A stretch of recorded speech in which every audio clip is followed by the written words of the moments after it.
Hai guys, selamat datang di channel Animanga Studio.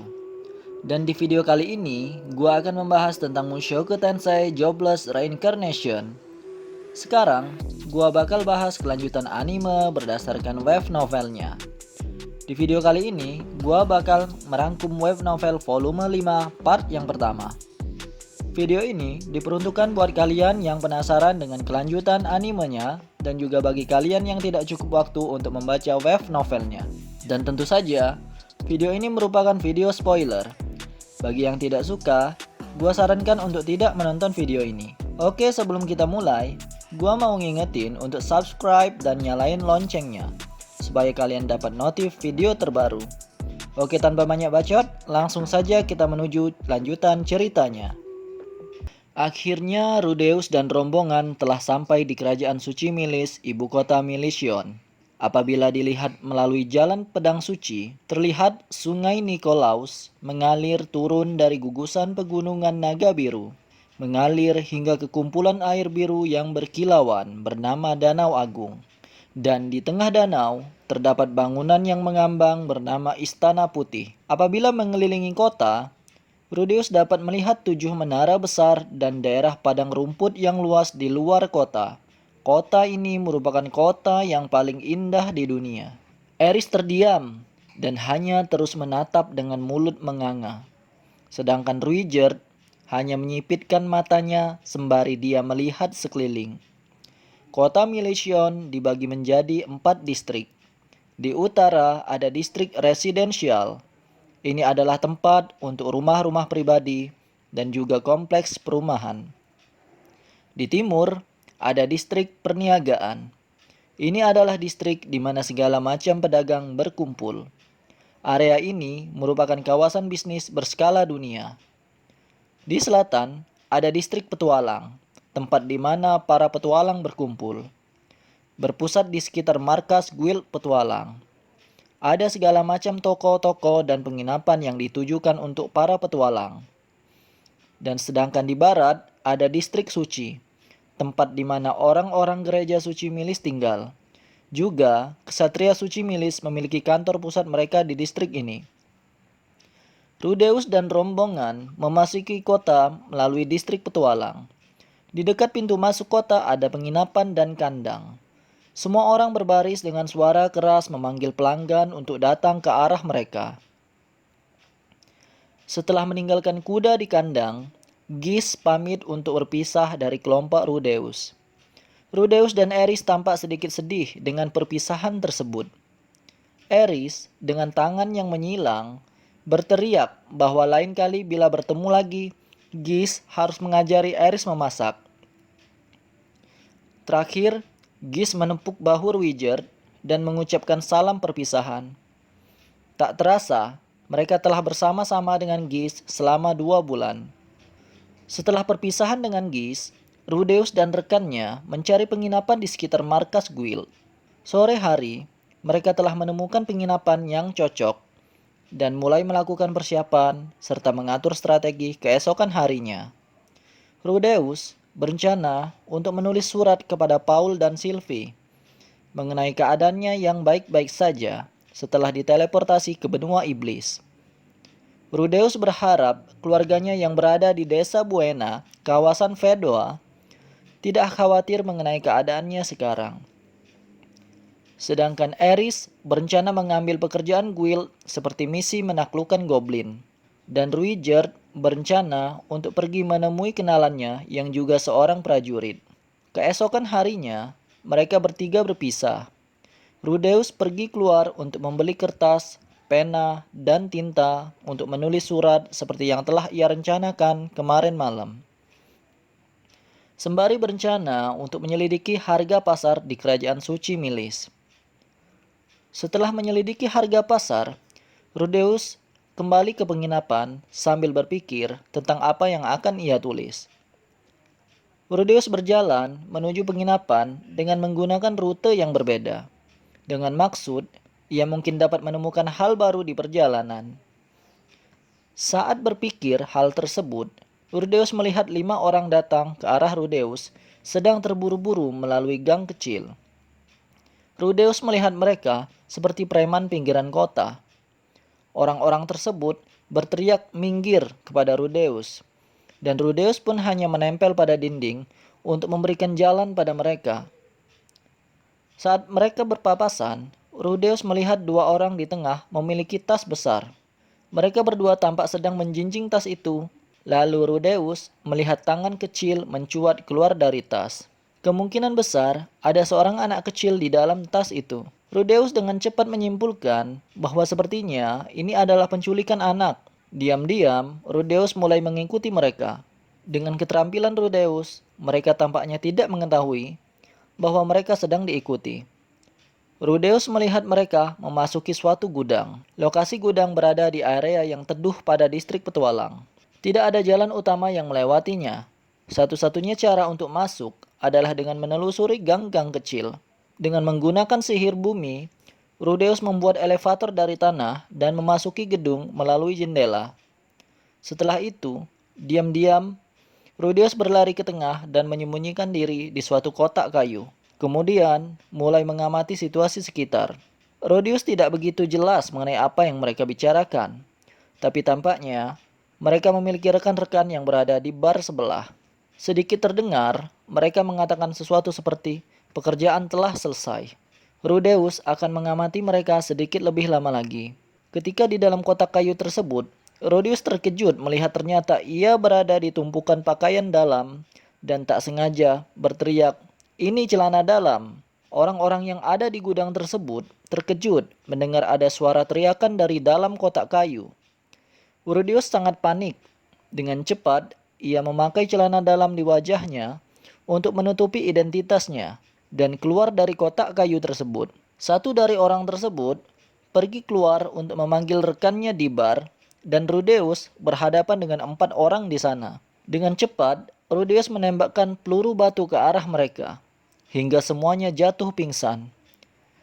Rudeus kemudian bergegas lari ke tas besar yang terdapat anak kecil. Rudeus sekilas seperti pernah melihat wajah anak kecil ini. Namun, Rudeus tidak mengingatnya sama sekali. Sebelum sempat keluar dari gudang tersebut, beberapa orang bermunculan satu demi satu. Mereka semua terkejut melihat semua teman mereka tumbang. 2 dari mereka pergi memanggil pemimpin mereka di bar yang kebetulan sedang mabuk. Sedangkan Rudeus kembali berhadapan dengan musuh yang sekarang berjumlah 10 orang. Dan tanpa disangka, Rudeus juga berhasil menumbangkan separuh orang tersebut, dan sisanya tampak gelisah karena berpikir akan dikalahkan juga. Akhirnya pemimpin mereka datang bersama 2 orang wanita. Rudeus sedikit mengingat wajah pemimpin mereka di suatu tempat sebelumnya. Ciri-ciri yang sangat mirip sekali dengan ayahnya, Paul. Pemimpin tersebut memiliki rambut coklat dan suara yang persis seperti Paul. Meskipun terlihat mirip, wajahnya yang rusak dan keriput tidak terlihat sama sekali seperti Paul. Pria tersebut mulai memasang kuda-kuda dan dia mengeluarkan 2 bilah pedang. Pria itu datang menyerang. Kemudian Rudeus mundur 1 langkah ke belakang dan menembakkan peluru batu secara refleks. Pria itu bereaksi cepat dengan menghancurkan peluru batu dengan pedang. Kemudian berteriak, "Jurus Dewa Air." Pria itu melangkah masuk ke pertahanan Rudeus. Rudeus dengan refleks menghindar dengan menembakkan gelombang kejut, kemudian terbang mundur. Rudeus kagum dengan kecepatan pedang pria itu, meskipun dalam keadaan mabuk. Pria itu dapat melancarkan serangan yang mengerikan. Di sisi lain, pria itu mengeluh karena semua serangannya dapat dihindari. Seperti semua serangannya dapat diprediksi, pria itu kemudian berteriak kepada 2 orang wanita yang dibawanya untuk membantu melumpuhkan Rudeus. 2 wanita itu bernama Vera dan Shera. Rudeus menggunakan sihir suara, jurus yang pernah diajarkan Gies ketika di hutan agung. Jurus ini dapat menghentikan gerakan mereka untuk sesaat. Tampak orang bernama Shera sedang membacakan mantra, namun Rudeus berhasil menembakkan peluru batu ke arahnya dan membuatnya pingsan. Pria itu tampak marah melihat kejadian tersebut. Namun, ketika pria itu melangkah, Rudeus membuat rawa di tanah untuk membuat dia terjatuh. Setelah membuat pria itu terjatuh, Rudeus kemudian menembakkan peluru batu lainnya ke arah wanita bernama Vera.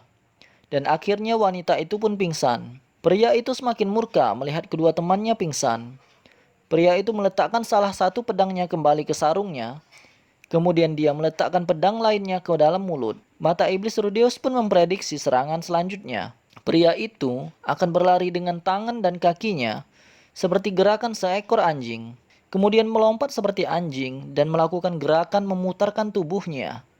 Di tengah putaran, ia menarik pedang di pinggulnya.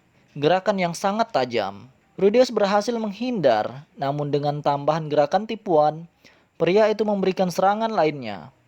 Serangan itu nyaris menyerempet ujung hidung Rudeus. Pria itu sepertinya berusaha membunuh Rudeus. Namun tiba-tiba gerakan pria tersebut berhenti. Ketika celana dalam yang dipakai sebagai topeng oleh Rudeus robek dan terjatuh dari wajahnya. Pria itu tampak terkejut dan bertanya, "Apakah itu kau, Rudi?" Rudeus pun tidak percaya mendengar kata itu. Satu-satunya pria di dunia ini yang memanggil Rudeus dengan nama itu adalah Paul, ayahnya. Kemudian Rudeus pun bertanya, apakah pria itu ayahnya? Rudeus tampak tak percaya. Pria itu tidak seperti Paul dalam ingatannya. Pipinya sedikit lebih cekung. Ada kantong di bawah matanya. Rambut-rambut di wajahnya seakan tidak pernah dicukur. Rambut di kepalanya acak-acakan. Nafasnya berbau alkohol. Dan seluruh tubuhnya telah menjadi kurus. Sebelum kita melanjutkan adegan pertemuan Rudeus dan Paul, kita akan sedikit kembali ke masa 1,5 tahun yang lalu, di mana Paul diteleportasi. Saat itu, Paul terbangun. Ia menyadari bahwa ia sedang berada di tengah-tengah padang rumput. Tidak ada hal lain selain padang rumput. Namun, ada satu hal yang tak asing dengan tempat ini. Paul mencoba mengingat dan mencari tahu di manakah ia berada.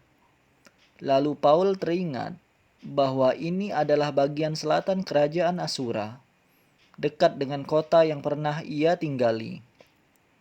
Kota tempat di mana ia berhasil mempelajari teknik pedang Dewa Air. Paul berpikir ini adalah mimpi. Paul mulai mengingat memori-memori di mana ia berlatih di dojo, memori di mana ia telah berbuat kejahatan kepada Lilia, dan akhirnya melarikan diri dari rumah ketika ia masih kecil. Sambil mengingat memori-memori tersebut, angin bertiup dan memasuki matanya, dan ia mengerutkan keningnya. Kemudian, sisi ujung pakaian Paul seperti ada yang menarik. Dan Paul melihat anaknya Norn sedang bertanya, "Di mana ini, ayah?" Paul kemudian tersadar bahwa ini bukanlah mimpi. Untuk sesaat, Paul benar-benar tidak mengerti mengapa ia dan Norn berada di sini. Hingga akhirnya, Paul benar-benar paham. Saat itu, Paul dan keluarganya sedang berkumpul di rumah. Lilia ketika itu sedang mengajari sesuatu kepada Aisyah. Dan Zenith sedang meminta Paul untuk sesekali menggendong Norn sebelum Norn tumbuh menjadi dewasa dan tidak ingin lagi melakukan kontak dengannya. Paul kemudian menerima permintaan Zenith dan mencoba untuk menggendong Norn. Namun pada saat itu, cahaya terang masuk ke dalam rumah. Semua terasa seperti tertelan ke dalamnya. Paul teringat pernah mengalami kejadian ini ketika berada di dungeon. Paul terjebak dalam perangkap teleportasi yang mengerikan. Untungnya Paul hanya diteleportasi tidak begitu jauh. Elina Lies juga sempat meraih ujung pakaian Paul dan ikut diteleportasi. Singkat cerita, akhirnya mereka dapat keluar dari dungeon tersebut. Paul dan Norn diteleportasi di tempat yang sama. Itu karena mereka sempat bersentuhan kala itu. Paul bertanya, siapakah orang yang tega melakukan hal tersebut? Padahal, sihir teleportasi ini tidak bisa hanya dengan menggunakan mantra. Sihir ini memerlukan suatu alat sihir atau benda sihir. Dan benda sihir yang bisa mengaktifkan sihir teleportasi dianggap ilegal. Dan sihir ini didakwa sebagai teknik terlarang dan telah lama hilang. Paul berkata kepada Norn bahwa semua akan baik-baik saja. Paul berjalan menuju kota terdekat untuk menyewa kuda di sana dan bergegas menuju desa Buena tempat mereka tinggal. Paul sangat khawatir dengan keadaan Zenith dan Lilia. Mungkin saja mereka akan diserang oleh orang yang tidak bertanggung jawab. Paul bergegas memacu kudanya sambil membawa Norn. Lama perjalanan untuk menuju desa Buena membutuhkan waktu yang cukup lama. Perlu waktu 2 bulan untuk mencapainya jika menggunakan kuda. Norn sempat sakit di tengah perjalanan karena Paul terlalu memaksa.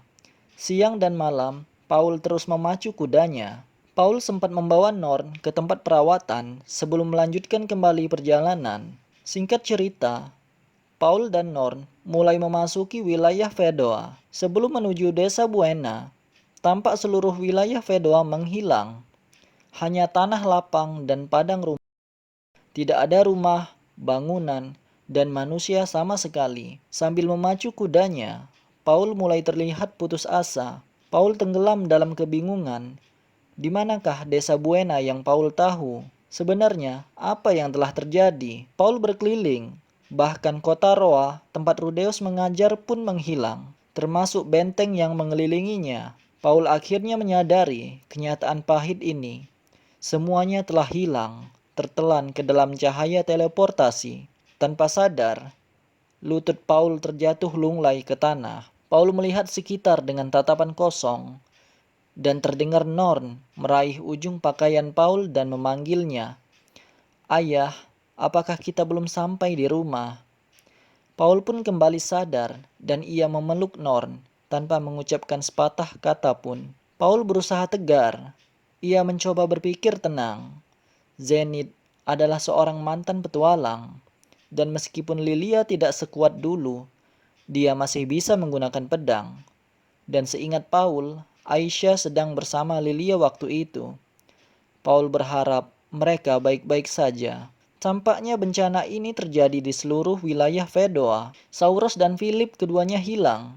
Saudaranya menggantikan posisinya sebagai Lord saat ini. Tapi tampaknya keluarga Philip tidak mau bertanggung jawab dan ambil bagian dalam penanganan insiden ini. Para bangsawan Asura benar-benar menjijikkan karena sikapnya seperti ini. Sementara mengumpulkan informasi, seorang pria tua bernama Alphonse menghubungi Paul. Dia adalah pelayan yang telah melayani keluarga Greyrat di bawah naungan Philip. Dia telah bersumpah setia kepada rumah Greyrat.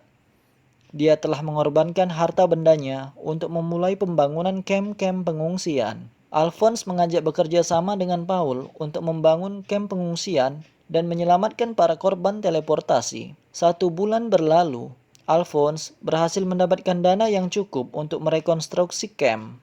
Sementara itu, Paul mengumpulkan orang-orang yang selamat dan bersama-sama membentuk grup bernama Grup Pencari Kawasan Fedoa. Paul meninggalkan catatan di kamp-kamp pengungsian. Dalam pesan itu, Paul bilang bahwa ia akan menuju ke pusat kerajaan suci milis Guild Petualang. Dengan 2 informasi yang didapat dari 2 tempat tersebut, Paul berharap bisa dengan mudah memperoleh kabar di mana keluarga Paul berada. Nah, itulah rangkuman cerita volume 5 part yang pertama. Video berikutnya, kita akan memasuki volume yang kelima part yang kedua, yang bercerita tentang usaha pencarian Paul hingga saat ini, hingga reuni ayah dan anak yang sangat berantakan. Banyak cerita yang tidak dijelaskan di anime dan manganya loh. Maka dari itu, kalau malas baca web novelnya, pantengin terus channel ini dengan subscribe dan hidupkan notifikasinya. Oke, sekian dari saya. Terima kasih guys.